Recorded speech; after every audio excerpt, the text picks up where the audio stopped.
Olá pessoal, tudo bem? Vamos para a nossa aula de número 4 sobre a Lei Complementar 75, legislação aplicada ao Ministério Público da União. Hoje nós vamos falar sobre o Procurador-Geral da República.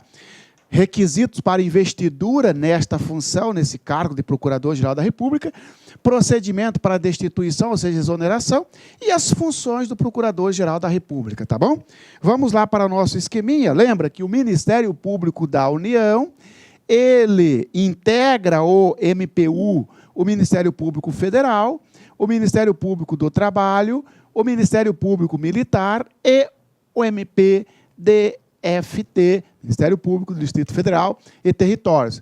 O Ministério Público da União tem como chefe alguém. O chefe do MPU é o Procurador-Geral da República, que, por sua vez, também é chefe do Ministério Público Federal. É este cara que nós vamos estudar, tá certo? O Procurador-Geral da República. Vem cá, como é que é escolhido o Procurador-Geral da República? Já vou falar para você logo, aproveitando isso aqui. Ó.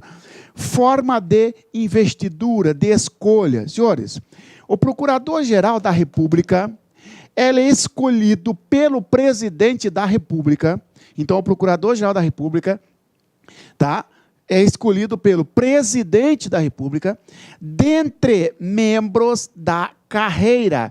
Dentre membros da carreira. O Presidente da República, o Michel Temer, podia escolher alguém que não pertencesse a um dos ramos? Negativo. Ah, mas ele quer escolher um professor lá da UNB, o cara tem 600 doutorados, não interessa. Ele, se não for da carreira, não pode. Por quê? Tanto a Constituição Federal quanto a Lei Complementar 75 diz que, para ser Procurador-Geral da República, tem que ser membro ou do MPF, ou do MPT, ou do MPM, ou do MPDFT. É bem verdade que, historicamente, nunca houve Procurador-Geral da República aqui destes ramos, só daqui. Mas não há vedação, porque a lei e a Constituição Federal diz, ó, dentre membros da carreira. Então, cuidado com a pegadinha. Procurador, está lá o item para você. O Procurador-Geral da República será escolhido pelo Presidente da República dentre apenas os membros do MPF. Não. Não é só do MPF, não é só do MPT, o MPM, o MPDFT. Membros da carreira. Muito bem. Idade maior de 35 anos, escolhido pelo Presidente da República, dentre membros da carreira, maior de 35 anos. Não é 35 anos, tem que ser maior de 35 anos, beleza? Para mandato de 2 anos, permitida recondução. Permitida recondução. Qual que é a pegadinha? Permitida uma recondução. Negativo. Permitida recondução. Ou seja, o Procurador-Geral da República, Raquel, por exemplo, ela pode ir sendo reconduzida. É claro que a cada 2 anos tem que fazer o mesmo procedimento, que esse que nós estamos explicando aqui. Está certo, então? Maior de 35 anos, Presidente da República escolhe dentre membros da carreira maior de 35 anos para mandato de 2 anos. Muito bem. Precisa o nome ser submetido ao Senado Federal, aprovação maioria absoluta. Opa! O presidente escolheu a Raquel, manda o nome lá para o Senado, não é Congresso, não é Câmara, é para o Senado. O Senado faz a sabatina, aquele monte de... Ela vai lá, explica alguma coisa, faz um monte de pergunta para ela, beleza. Se maioria absoluta aprovou o nome, presidente, pode nomear, tá certo? Então, está aqui, então, falamos da forma de investidura do presidente, do Procurador-Geral da República. Cuidado com isso, idade maior de 35 anos, mandato 2 anos, permitida recondução. Mais uma vez, sempre observando o mesmo procedimento, ou seja, a recondução não é automática. Na próxima, da hora que encerrar o mandato da Raquel, o Presidente da República, se quiser reconduzir, ela vai ter que mandar o nome dela lá para o Senado, ela vai ter que ir lá no Senado, ser sabatinada, volta o nome para o presidente, e o presidente, então, faz a nomeação. Tá bom? Tá certo, senhores? Isso é a forma de investidura do PGR. Procurador-Geral da República não tem mandato de 2 anos? Tem. O Procurador-Geral da República tem mandato de 2 anos. E se o presidente não gostar, por qualquer carga d'água, não pretender mandar embora o PGR, ou seja, destituir da função de PGR, tá certo? Michel Temer não quer, ou o próximo presidente não quer a Raquel, antes de completar os 2 anos. E agora? Ou seja, a exoneração de ofício, a destituição de ofício, por vontade do presidente, pode ocorrer? Pode, desde que faça o caminho inverso. Ora, para ela entrar, para o PGR entrar, não teve que ser aprovado o nome pelo Senado Federal? Para sair também, para sair antes do mandato, evidentemente. Muito bem, o presidente da República, então, pode destituir o Procurador-Geral da República antes do término do mandato, desde que, mediante aprovação da maioria absoluta do Senado Federal. Ok? Falamos, então, do Procurador-Geral da República, só nesses 2 requisitos aqui, ó. Requisitos para investidura e procedimento para destituição, exoneração, entenda-se, antes de terminar o mandato, tá bom? Vamos lá para os artigos, então. Aqui, ó. 25 da LC 75. O Procurador-Geral da República é o chefe do Ministério Público da União. Sim, isso nós já falamos, ele é o chefe do MPU. Nomeado pelo Presidente da República, dentre integrantes da carreira. Qual que é a pegadinha? Integrante do MPF, integrante do MPT, do MPM, do MPDFT, vírgula, apenas. Não. Pode ser de qualquer ramo. Maiores de 35 anos. 35 anos um dia. Maior de 35 anos. Permitida a recondução. Se na sua prova tiver escrito permitida uma recondução, é falso. Permitida a recondução. Você vai ver que para o chefe do MPT é uma recondução. Do MPM, uma recondução. Do MPDFT, uma recondução. E aqui não. A recondução não tem limite.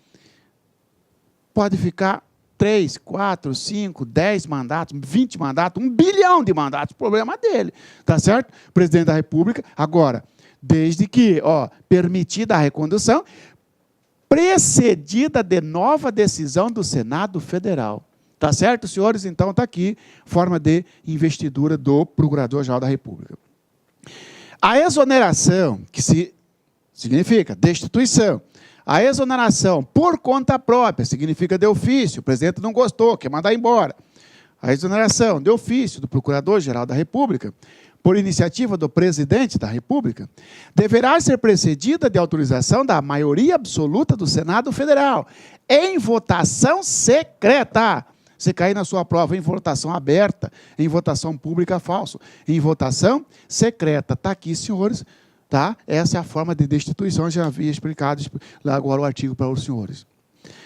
São atribuições do Procurador-Geral da República como chefe do Ministério Público da União, porque pro PGR, ele é chefe do MPU, ele é chefe do MPT não, chefe do MPF.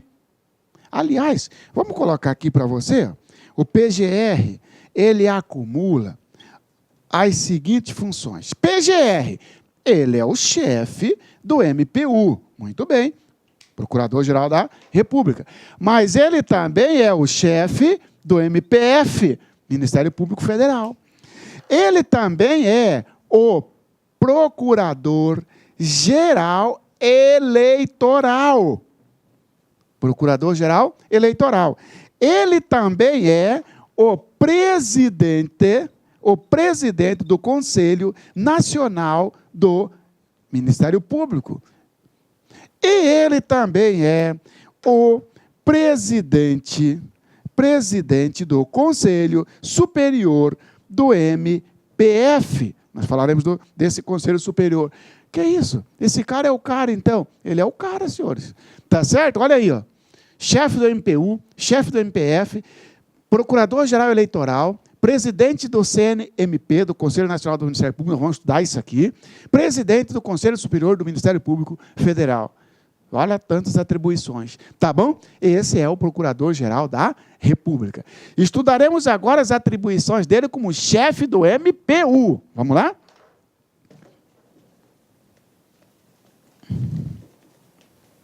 E o chefe do MPT, do MPM, professor? São outros caras. Nós estudaremos, tá?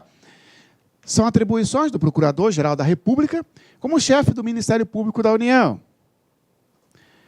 Representar a instituição. Tranquilo. Quem é que representa a instituição MPU? Ó, vai ter uma solenidade lá no Palácio do Planalto, lá no Senado, lá na Câmara. Quem que vai lá? Vai eu? Vai você? Ou vai o PGR, Procurador-Geral da República, representando o MPU? Evidentemente, claro, se ele é chefe do MPU, ele representa a instituição, diga-se, instituição MPU. Propor ao Poder Legislativo os projetos de lei sobre o Ministério Público da União. Sim, lembra que o Ministério Público da União, ele tem independência administrativa, funcional e financeira, lembra disso? Muito bem. E que a independência funcional e administrativa está na Constituição Federal. E a terceira, a independência administrativa, funcional e administrativa, está na Lei Complementar 75? Estão na Lei Complementar 75? Muito bem. Nesta independência, o Ministério Público não pode fazer projeto de lei para aumentar o salário dos seus servidores, dos membros, tá? Para aumentar os cargos. Não pode? Pode. Então, quem manda esse projeto de lei lá para o parlamento é o Procurador-Geral da República. Muito bem. Apresentar a proposta de orçamento do Ministério Público da União, compatibilizando os anteprojetos dos diferentes ramos da instituição, na forma da lei de diretrizes orçamentárias. Nós estudamos isso aqui, lembra, nas aulas passadas, acho que é a segunda aula, salvo o melhor juízo, falamos, ou na primeira, segunda, falamos da proposta orçamentária. O chefe do MPU, o PGR, você vai compatibilizar, você vai pregar a proposta do MPF, do MPT, do MPM, do MPDFT, joga tudo num bolo só e manda lá para o Executivo vai juntar com a dele e vai mandar para, então, o Parlamento. Tá? Nomear e dar posse ao Vice-Procurador-Geral da República, ao Procurador-Geral do Trabalho, ao Procurador-Geral da Justiça Militar, bem como dar posse ao Procurador-Geral de Justiça do Distrito Federal e Territórios. Aqui, interessante. Vamos lá? Ministério Público da União é integrado pelo Ministério Público Federal, pelo Ministério Público do Trabalho, pelo Ministério Público Militar e o do Distrito Federal, MPDFT. Muito bem, senhores. Olha que interessante. Este artigo está dizendo, bom, o MPU tem um chefe, que é o Procurador-Geral da República. Esse cara é escolhido pelo presidente dentre integrantes da carreira maiores de 35 anos, submetida à análise, à aprovação do Senado Federal, maioria absoluta, para mandato de 2 anos, permitida recondução. Eu ia falar uma recondução, falsa. Permitida Meus amigos, minhas amigas, e aí, gostou da aula do professor Marciano Xavier? Gente, o professor Marciano Xavier, ele é espetacular. Você pode procurar aí que você não vai encontrar professor com tanto conhecimento, humildade, didática de passar os assuntos. Ele é 10. Se você gostou dessa videoaula demonstrativa que nós colocamos na internet, no YouTube, sobre legislação do MPU, eu peço para vocês o seguinte, eu peço com bastante humildade para você se matricular no nosso curso completaço de técnico administrativo do MPU, completo, ponto a ponto digital, o curso do professor Marciano inteiraço, mais as minhas aulas aqui da Lá Concursos, por apenas 10 parcelas de R$25, é isso mesmo, 10 parcelas de R$25, você vai ter certeza que você vai ter o melhor custo-benefício do concurso do MPU 2018 aqui na Lá Concurso. Espero vocês, um forte abraço, tchau, tchau. Clique lá.